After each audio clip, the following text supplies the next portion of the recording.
Yeah. All yours. Thanks. Yeah. First, very briefly, just about who I am. I'm Mikael Lagström. Has a background in, what should I say? A little bit of everything, but the last 6-7 years in IT security, both at Outpost 24 and now recently at TrueSec. So let's see a bit more here about TrueSec, since it's a pretty new company when it comes to this region of Sweden. We are around 60 people in total, based in Stockholm, in Malmö, here in Karlskrona, and in Washington. It's everything about security. It is cybersecurity, it's penetration testing, it is a lot of forensic investigations, meaning that when something goes really wrong and we need to figure out what actually happened for our customers. And also secure development. We have customers in nearly all different branches. It's a lot of in the financials, of course. It is us that has developed the security parts of Bank ID as one example. Just to mention some of it, the bragging part. I also want to just be clear on that. I'm not in anywhere near any one of you guys on the technical level, that's for sure. I'm more the kind of guy that stands here and talking about things and like to show things that are hopefully interesting and more of getting more awareness about the security we have around us, or lack of in some extent. So, Cloudhopper. Anyone here that knows what it is? Heard it before? I guess so, yeah. It is a pretty extensive international cyber attack called Cloudhopper. And it actually comes from an attack group named APT10. I will go in a bit more about what these kind of groups are, because the hackers that we knew before aren't the ones we see today. Well, those that were there before are there today as well, but in other forms. Sweden was one of the attacked countries in this. This was all over the place, worldwide. And TrueSec was one of the companies that investigated what actually happened. So we did one of the forensic investigations of one of our customers that got under attack here. So if we look a bit on APT10, they have been doing this for quite some time. A rise from 2014, but in 16 and 17 it's really booming, meaning like this group is really getting their things together and more aggressively attacking. This entire attack is actually something that is pretty classic. It comes from a simple email, as one example. It could be other things as well. It could be something like this, another way of popular kind of attacks. Anyone here runs a Windows computer? Anyone got curious what's on this one? Yeah. Do you want to try it?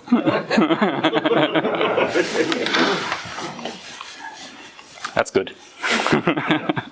So let's look at these kind of groups. APT10 is just one of them. Can you see what's on here? Barely. This is a document full of known attacks from known countries and known groups in these countries. Just to show you the size of this. And if we look here a bit down, there is we should have APT10 here somewhere.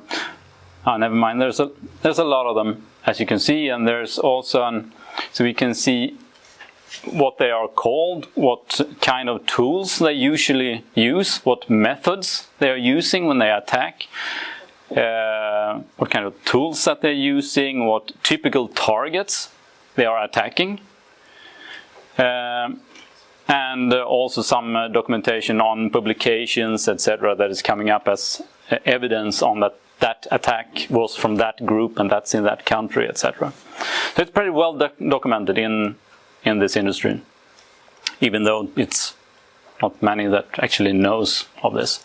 And so if you're curious about this and want to see more of this, just Google APT groups and operations and you'll find this pretty easily online. That was just China that we see here. We have, of course, Russia, we have Iran, we have North Korea, Israel, Middle East, etc. NATO, yeah. Everyone's doing this. No surprises so far. Oh, good. Also here, but are you affected? Do you know this? Have you suffered from Cloudhopper? Can anyone in here say that? Well, I'm safe. You sure? Yeah, we know our customers who are affected, but yeah, we had an investigation. So yeah. Ah, okay. Yeah, so. Then you probably know. That's good. But if you're curious, well, I'm not sure. What if? How do I check this? The easiest way is actually to look at the IOCs, the indicators of compromise that are for this specific attack. That means that if you just go through and check, do you have these in anywhere in your environment? Do you have these files? Do you have these DLLs? Do you have traffic to or from these domains? There's a lot here.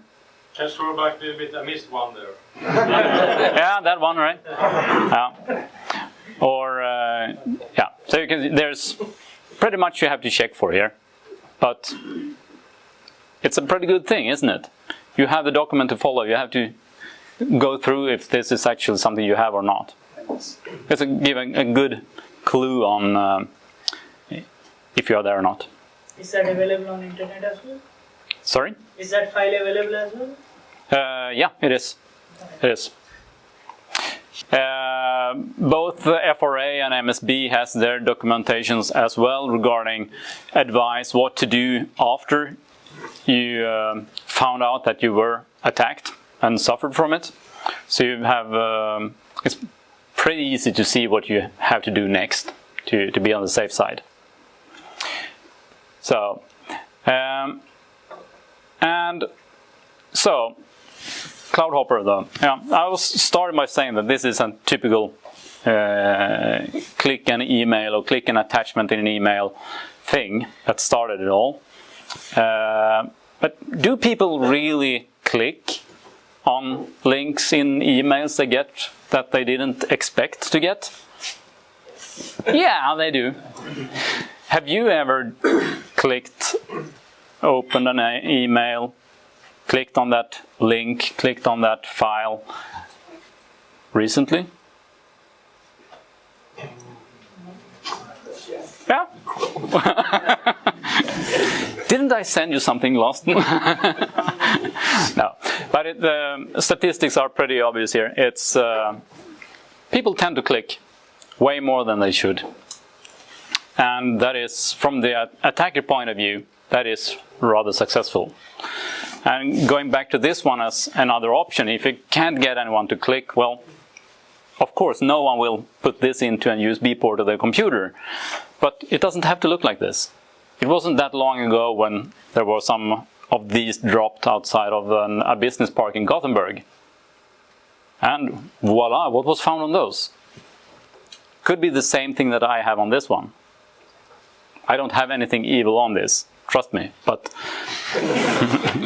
it just says hello. But what happened? Okay, we have this email with an attachment of some kind that I, being the attacker, sent out to this client, this user, that clicked it, opened the file, and made his computer talk back to me. So that means that, okay, I got an alert, I'm on the inside, that's pretty good. What I do next is to start to look around into the client's network to see, that is just a user, but what more do they have on their on their network. And sooner or later I will probably find a server somewhere, and from there, that server probably has connections to other servers with the same privileges, etc. And that means that I have an entry point. I go in via either a server or a client. The lateral movement that we are used to talk about is that when you start to move around inside the client's network to see what more you can find. And there is a domain controller somewhere there, and someone is connected to that one. And sooner or later, we will get that one. And that means that we have access to the high-value targets in your network. And this is what happened in Cloudhopper. But this is so far, this is just a normal attack. An intrusion into one company's high-value targets. But Cloudhopper was a bit different because it was way bigger. Here is the same as the first one. I'm over here, the attacker. I went into their network. I found out that they have a jump server. Could go into the jump server into one of their customers' network. Then it's getting pretty bad, because then I go via an infrastructure provider into their clients. And since we did an investigation of this is still ongoing. But what was kind of interesting here is that when we started to see this, that the attack that was over here in the customer's network, it was actually not coming directly from the attacker. It came via their infrastructure provider. So what happened next is that the infrastructure provider started to try to hinder us from continuing the investigation. Well, the story is not over there yet, but that infrastructure provider is not longer doing any infrastructure providing for that client. Just to say, all City Cloud customers, if you see City ransomware somewhere, don't worry.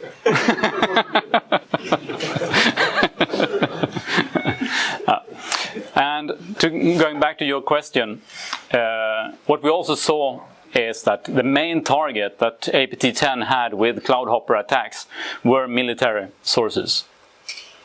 In this case, our customer here was not within the military sector, but still, they were attacked. But APT10 was just browsing around, snooping around in their network to see what more was there. So they were actively attacking infrastructure providers as such to see what customers they had that they could compromise. It's a pretty sneaky thing. And I mean, these groups that we had before, the Excel sheet with everything, some of these groups, it is tens of thousands of hackers hired by the state in different countries. It's not just one single hacker in a basement somewhere anymore. I guess you already knew that, but yeah. So, what was this? The file or the program or whatever it was that were a part of this, and what we found is we found something called VBA32. It was a virus blocker application. Haha, yeah, really. Running mainly as a DLL. Not all of us would actually find this suspicious at all if that is something running in a computer somewhere. And it was also having real certificates that were all fine and good, no worries there anywhere.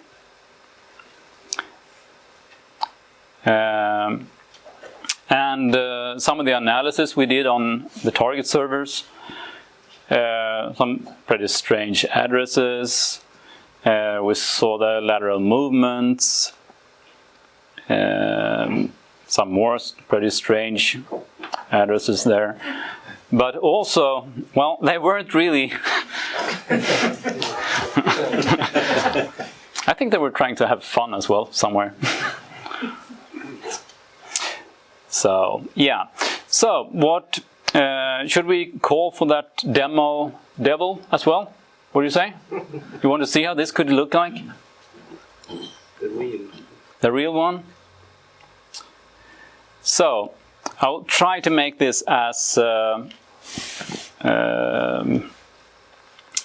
easy to understand as possible, but I'm not sure I'm going to make that. So try to be awake or something. What I'm going to do here is that I'm going to start up a virtual Windows machine in here called victim client, and I'm going to start up a little tool that is free to use called Metasploit. I guess there are a couple of you in here that are familiar with Metasploit. Have done any fun with it? Anders, you're not allowed to say anything. And I'm also going to start up a little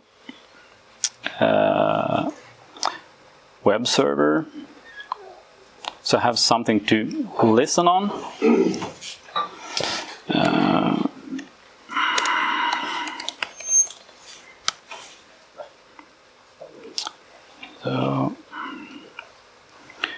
And I have a little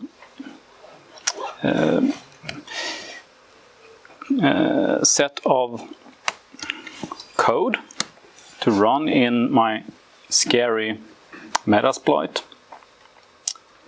And this poor victim over here, of course, is going to log in, having a very intelligent password. Any guesses? No. He's more clever than that. ABC 1 2 3, of course. Large A, though. So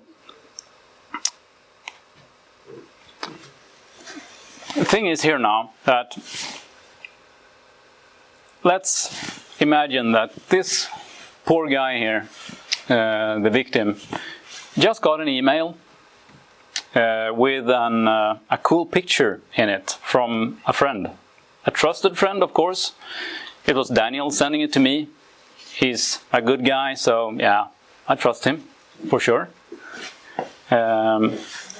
So I will do nothing but just click it. But there were no picture there. And that is pretty strange, because I'm wondering what happened here, actually. Let's see if something has happened over here.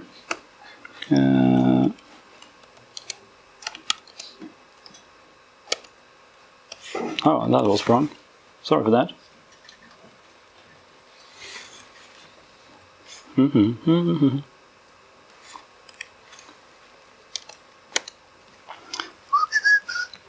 Where was I? As I said, I'm not good at this. Hi. Huh? Invalid? Of course it's the demo devil, isn't it?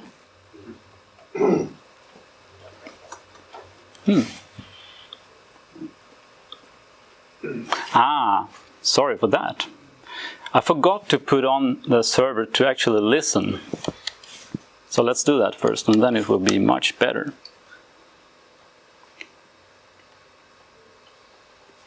So, and let's go to the creepy shortcut instead, just because. So, there we see something happening on my side that we have over here.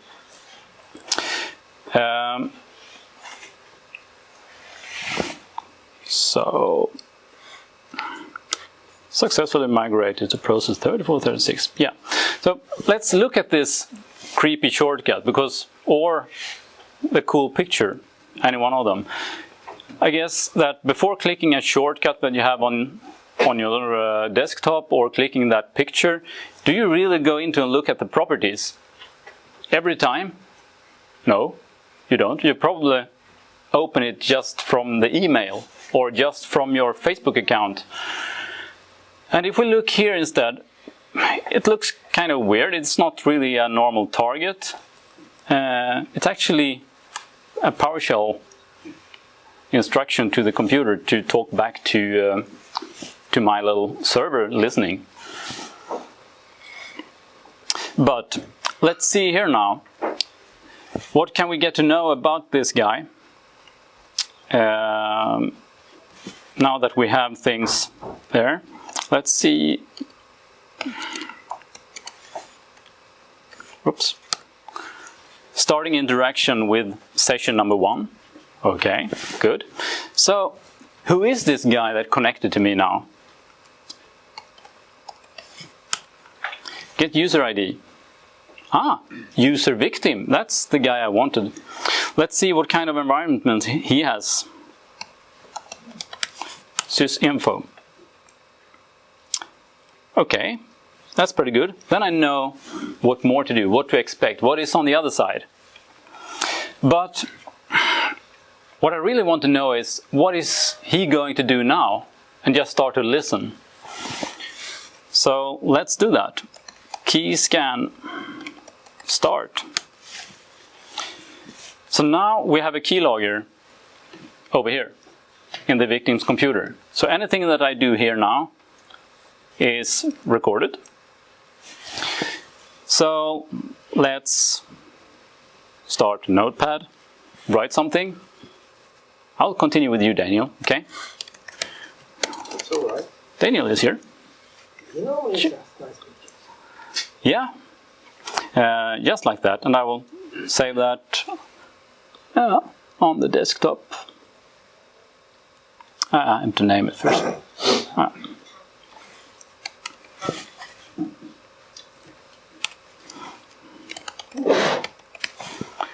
Like that. So, and just over here in my basement again,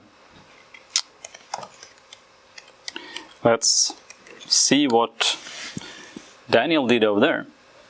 Yeah, he opened up Notepad, he wrote Daniel is here, and saved it as Daniel's file. Yeah, you did that as well.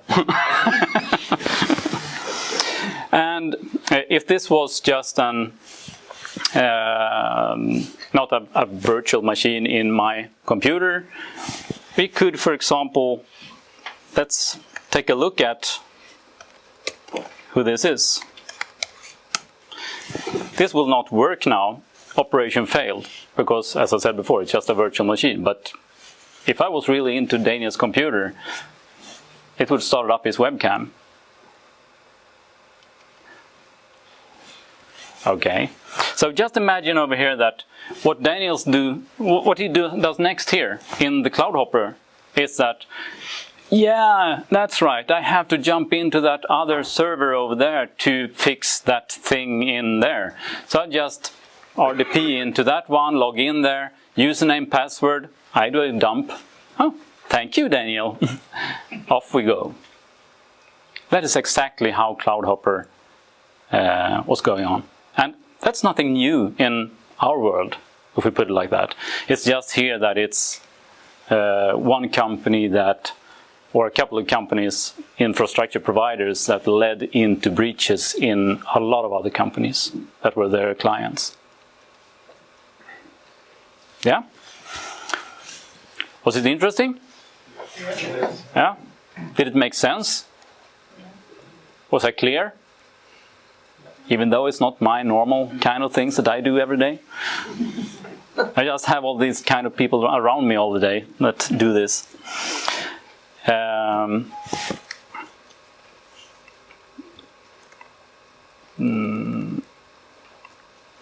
So, I guess that when I was saying that I want to come here and I want to talk about Cloudhopper because that was at that point the latest well-known breach of a larger size. So I thought that would make sense. This was like 2 weeks ago, so it will still be the latest one, the biggest one, the one that people talk about. Anyone notice what happened this weekend? Yeah. Yeah, so did we.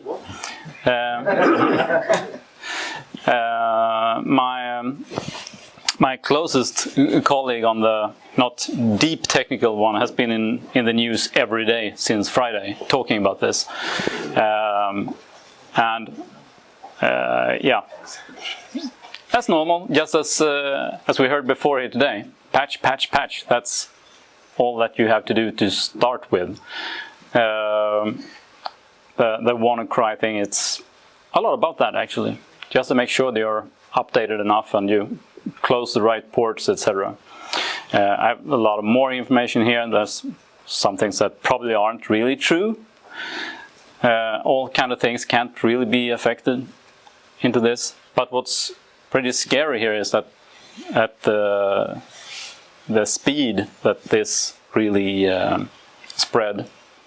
And this was not anyone clicking a link or anything. This was a worm that spread via this known vulnerability. So it's even scarier than clicking a link. So just not clicking links doesn't make you sure. You're having a smile on your face, Anders? Yeah, as long as you keep XP running and Yep. Microsoft don't patch it. Yeah. But That is also a pretty bad idea. they released the patch Saturday morning.